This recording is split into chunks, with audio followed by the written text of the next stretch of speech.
Tragedy in Florida. A condo building collapsed in the middle of the night.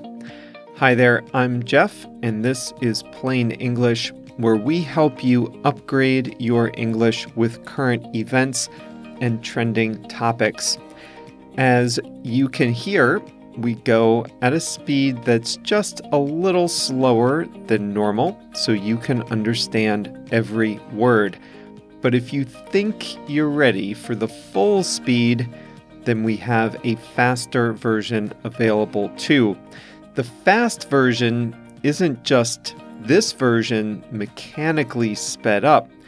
In the fast version, I read the text exactly the way I'd read it to an English-speaking audience. A lot of members like comparing the fast and slow versions.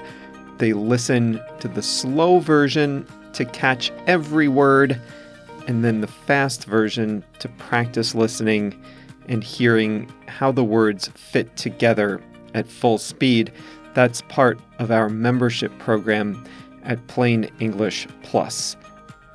Sometimes current events are not always pleasant ones, and that's the case today. The biggest news in the U.S. lately has been the collapse of a condominium building in the town of Surfside, Florida, which is just north of the city of Miami Beach. A 12-story building just a few blocks away from the ocean collapsed unexpectedly. That's our main topic today. We'll also review the English phrasal verb act on. I have plenty of examples for you as always, and we have a quote of the week. Let's get going.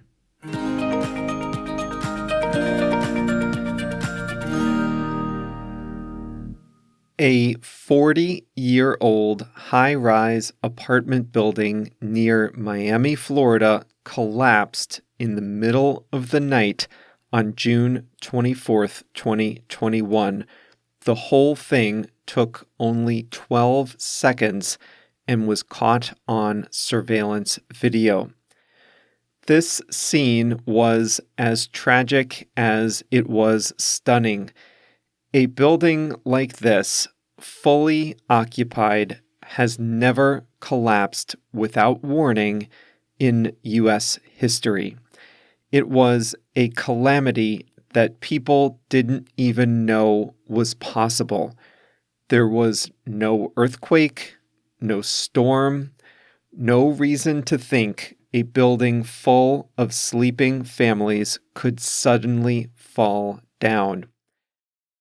As of the time I'm recording this, 95 people are confirmed dead, with another 14 more unaccounted for or still missing. When authorities say people are unaccounted for, it means that they have not been seen alive, but their bodies have not been found or identified. 2 weeks after the collapse, the rescue effort turned to a recovery effort. Hope dwindled quickly that any more survivors would be found. A small number of survivors were rescued in the hours after the initial collapse, but nobody was found alive after that. Several of the victims were found in their beds. The Champlain Towers in Surfside, Florida, was an L-shaped condominium building. The part that collapsed was the long section of the L. The short section of the building remained standing. Photos showed the building sheared open with individual apartments exposed, and the furniture, as well as personal effects of the owners, visible from the outside. A child's bed could be seen teetering on the edge.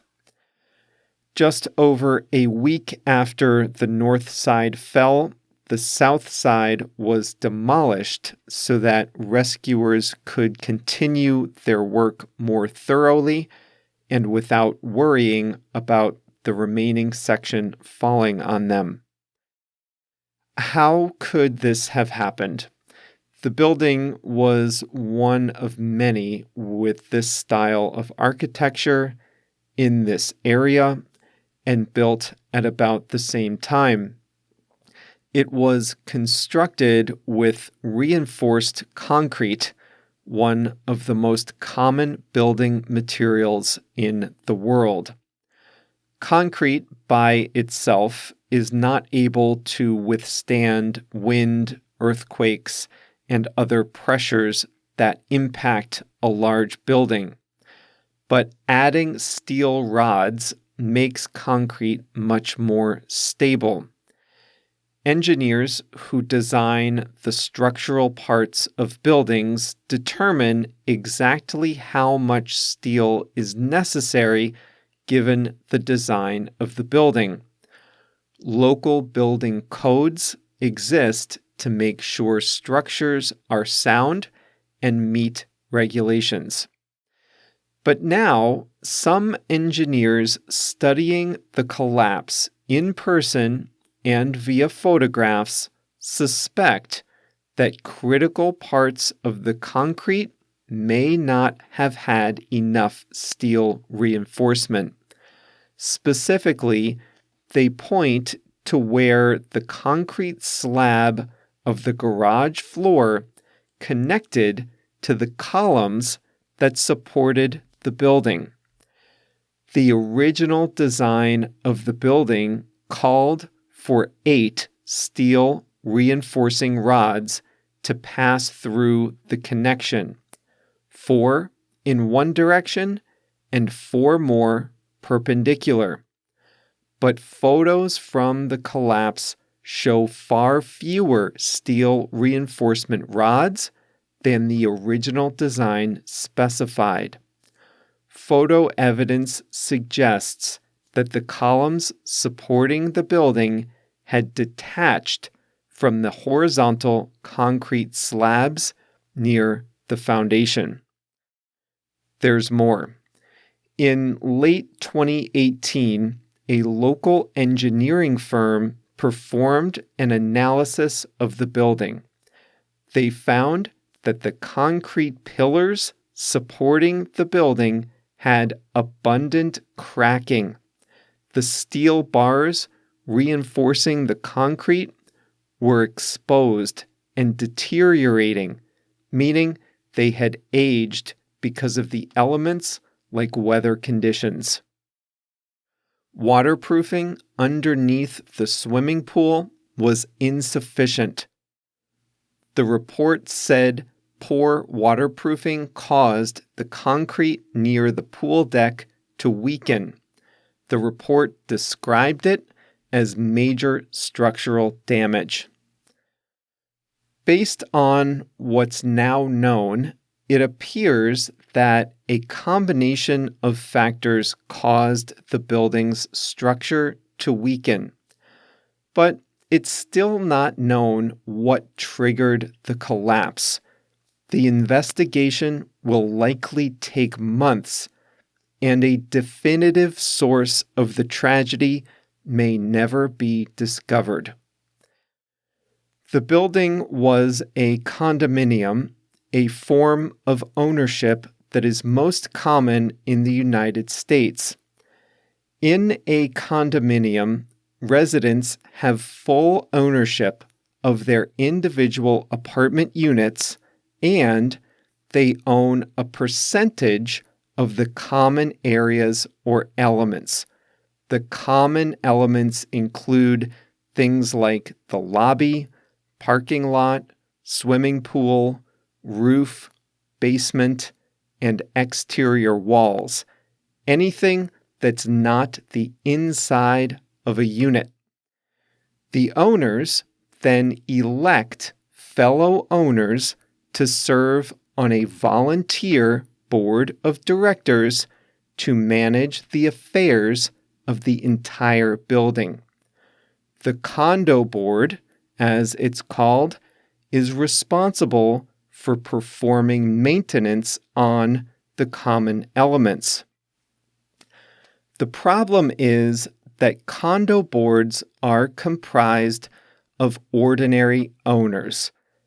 They often hire property managers and consultants to advise them, but volunteer non-professionals are sometimes responsible for making crucial decisions about a building. And condo boards are famous for heated interpersonal disputes, petty squabbling, and ineffective decision-making. Because they're not expert property managers, these volunteer boards are not always equipped to make important decisions. That appears to have been the case at Champlain Towers. Meeting minutes show infighting, difficulty making decisions, and one mass resignation of board members. Nobody acted on the 2018 engineering report received by the board. The board knew the situation was getting worse, but they didn't appear to know how serious, how urgent, or how dangerous the damage really was. In fairness to the board, a tragedy like this has never happened in the U.S. Even weakened concrete would not be considered an imminent threat of collapse. The board president had urged the building to approve the necessary repairs. They did approve some significant structural repairs earlier this year, but by then it was too late. The work was scheduled to begin just weeks after the collapse.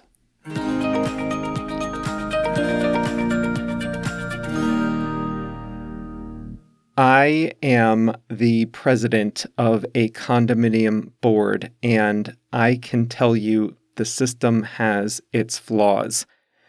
Individual ownership of apartment units has many benefits, but the structure of condo boards is a serious drawback. Very, very serious decisions are made by people who have no training whatsoever. And sometimes important decisions are made based on personal vendettas, grudges, resentment, or politics. Individual owners must cover the maintenance and repair of the common elements. If they don't do enough of that preventative maintenance every year, then the problems multiply and the owners eventually face a huge repair bill. And there's no external pot of money. All the repairs have to be funded by the owners according to the percent they own. If there isn't enough in the building's collective bank account, then they have to borrow the money and pay it back every month. And that appears to have been the situation in Surfside. The ongoing maintenance and inspection, which should have been happening every year, was delayed for so long that the potential fix was overwhelming. And condo boards can get paralyzed in the face of big decisions like this. They're not used to spending large amounts of money. It's also very personal to everyone involved, so it's hard to build a consensus for big investments. Everyone has an opinion.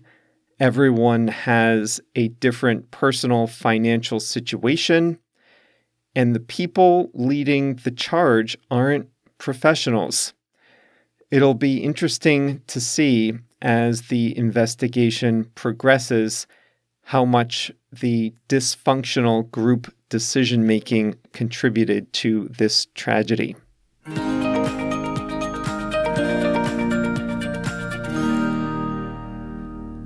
Today's expression is a phrasal verb, to act on. In today's lesson, you heard that owners of the collapsed condominium in Surfside, Florida, received an engineering report in 2018 detailing the structural damage to the building's concrete. But the owners didn't act on that report. It wasn't until an update report in 2020 that the owners approved repairs. They did not act on the first report. When we say act on, we mean take action as a result of information or advice. The board got an engineering report that described damage to the concrete and recommended serious repairs. That was the information received. But they didn't act on that information. They didn't take action as a result of that information. Here are some words you can use with act on. You can act on information, act on a report, act on recommendations, act on advice, and act on complaints, things like that. I mentioned earlier that I'm the president of a condo board. We had our roof inspected, and the engineers recommended a phased replacement of the roof. We acted on that recommendation and replaced 2 out of 3 sections of our roof. Then, some of the owners complained that the building's fence is starting to fall down and could be a safety hazard. We are planning to act on that complaint soon. We will take action based on those complaints. We will probably repair or replace the fence to avoid anyone getting hurt. Before I bought my condo unit, I had an inspection by a licensed building engineer. He went through the entire unit and examined everything. He wrote a detailed report listing every single thing that wasn't perfect. It was a long list. I acted on a few of the recommendations, but not every single one. For example, he said I should replace the dishwasher because the hinge on the door was broken. I was at risk of injuring myself by opening the dishwasher door. I decided not to act on that recommendation, though, and 5 years later, I still haven't hurt myself opening the dishwasher. You can act on advice. I've gotten a lot of good advice in my career. I've acted on most of it. People say I should have a presence on LinkedIn. I have not acted on that advice. I just don't like LinkedIn. I won't go into details, but I just don't like the content most people share on that social media platform, and I don't really want to be active on there. Maybe It would make me more connected to people, but for personal reasons, I have not acted on that advice. I might not act on all the advice I receive, but I do act on directives or instructions. For example, my company requires that we take a certain amount of continuing education hours each year. We must finish by June 30th. That is not a suggestion. That is not advice. That is a direct order. Those are my instructions. Acting on those instructions, I finished all my continuing education hours on June 29th. Let it never be said that I waited until the last minute. The last day, maybe, but not the last minute. People can act on anonymous tips. Here's how you might say that. Acting on an anonymous tip, the police searched the woods and found the weapon used in the crime. That means someone called in an anonymous tip, some advice given without identifying themselves, and the police took action based on that tip. They searched the woods because of the tip, and they recovered the weapon, so they acted on that tip.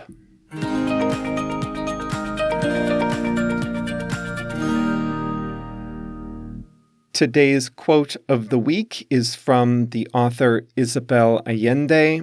I just read one of her books in Spanish, and it was amazing. It's called The Japanese Lover. I gave my copy to JR, and he's reading it now.